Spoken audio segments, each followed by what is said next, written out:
Assalamualaikum warahmatullahi wabarakatuh. Salam guru penggerak. Perkenalkan, saya Jamal. Saya adalah calon guru penggerak angkatan 6 dari Kabupaten Pindrang. Pada kesempatan ini, saya akan memaparkan tentang kesimpulan dan refleksi pengetahuan serta pengalaman baru yang dipelajari dari pemikiran Ki Hajar Dewantara guna memenuhi tugas koneksi antar materi, kesimpulan dan refleksi modul 1.1. Berikut pertanyaan-pertanyaan pemantik dalam membuat kesimpulan dan refleksi terhadap pemikiran-pemikiran Ki Hajar Dewantara. Apa yang Anda percaya tentang murid dan pembelajaran di kelas sebelum Anda mempelajari modul 1.1? Sebelum mempelajari modul 1.1, saya beranggapan bahwa peserta didik di kelas saya adalah objek di mana seorang murid harus mengikuti perintah serta aturan yang diberikan oleh seorang guru yang tanpa saya sadari telah menerapkan teacher center, karena saya beranggapan bahwa pembelajaran berpusat pada guru selama proses pembelajaran di dalam kelas berlangsung. Murid dituntut untuk memahami semua materi pelajaran agar saat kegiatan penilaian murid mendapat nilai yang tinggi, sehingga semua pelajaran dapat dituntaskan sesuai target kurikulum. Sampai terkadang saya kurang memperhatikan bagaimana minat murid saya serta perilakunya selama di kelas, karena saya terlalu bersemangat untuk menyampaikan materi dengan harapan agar murid mampu memahami materi yang disampaikan dan dapat mengerjakan tugasnya tepat waktu.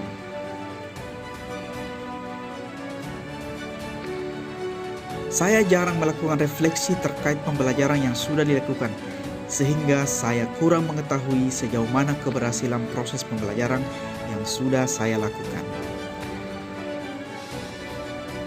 Kurangnya kedekatan emosional dengan siswa sehingga penanaman karakteristik siswa kurang terbangun dengan baik. Saya juga masih menggunakan ancaman dan hukuman untuk membuat siswa disiplin dalam pembelajaran dan tanggung jawabnya. Apa yang berubah dari pemikiran atau perilaku Anda setelah mempelajari modul ini? Setelah saya mempelajari modul ini, banyak sekali hal-hal baru yang saya pahami. Di antaranya yaitu saya menjadi lebih memahami pemikiran Ki Hajar Dewantara bahwa pendidikan berpihak atau berpusat pada murid. Ki Hajar Dewantara mengingatkan pendidik bahwa pendidikan anak sejatinya menuntut anak mencapai kekuatan kodrat sesuai zaman dan alam. Saya juga semakin memahami akan makna dari semboyan pendidikan yang berbunyi Ingarso Sung Tulodo, yang artinya di depan memberi teladan. Seorang pendidik harus bisa membimbing dan mengarahkan agar tujuan pembelajaran yang dipelajari siswa benar dan tepat. Lalu Madya Mangung Karso di tengah membangun kekuatan dan terus berkarya. Kehadiran pendidik dapat memfasilitasi dengan beragam metode dan strategi agar tujuan pembelajaran dapat tercapai. Selain itu, potensi yang dimiliki anak dapat berkembang dengan baik. Tutwuri Handayani di belakang memberi dorongan. Seorang pendidik harus bisa memberikan dorongan dan arahan kepada siswa untuk selalu belajar dengan tuntas dan maju berkelanjutan yang memiliki makna pada kehidupan.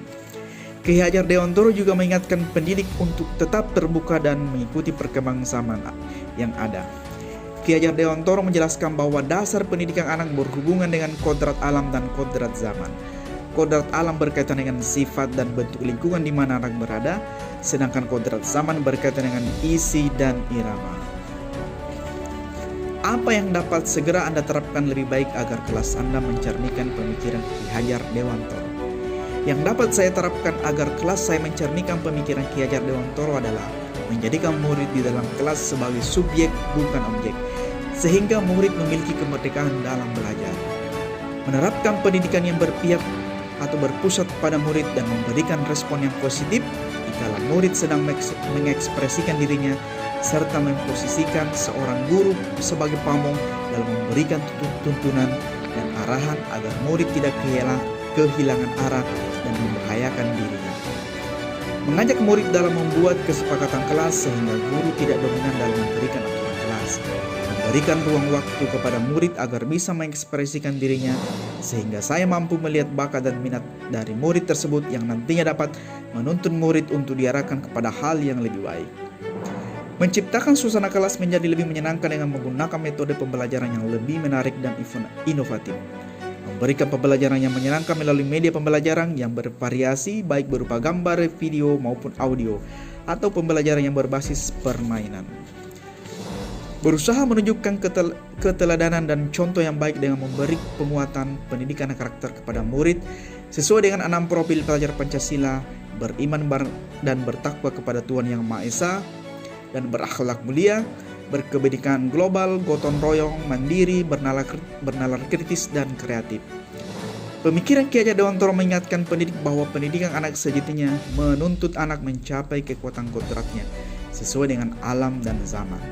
Didiklah anak dengan cara yang sesuai dengan tuntunan alam dan zaman sendiri. Dalam proses menuntun, anak diberi kebebasan. Pendidik sebagai pamong dalam memberi tuntunan serta arahan agar anak tidak kehilangan arah dan dapat menemukan kemerdekaannya dalam belajar.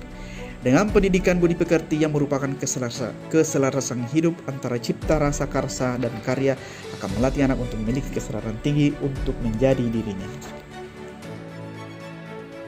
Demikian pemaparan tentang kesimpulan dan refleksi pengetahuan serta pengalaman baru yang dipelajari dari pemikiran Ki Hajar Dewantoro guna memenuhi tugas 1.1.a.8 koneksi antar materi, kesimpulan dan refleksi modul 1.1. Sampai berjumpa di kesempatan yang lain. Wassalamualaikum warahmatullahi wabarakatuh.